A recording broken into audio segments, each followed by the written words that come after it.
According to a study by the University of Minnesota in 2017, nearly 70% of adults in Minnesota correctional facilities are parents to kids under the age of 18.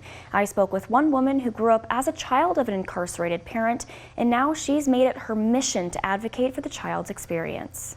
When you talk about incarceration, it's always about the person who's incarcerated and what that means and what that might mean to public safety.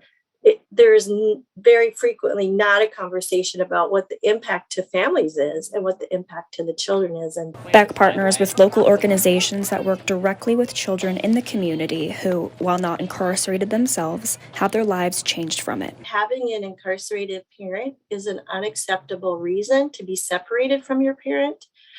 So if your parents are divorced, or if your parent dies, or if your parent is deployed, we have community networks of support that help those kids through those challenging situations. The same thing cannot be said for children of incarcerated parents. One of the organizations she works with is Rochester-based nonprofit Parents of Incarcerated Sons and Daughters. Founder Leslie Sutter was inspired after her own son was incarcerated.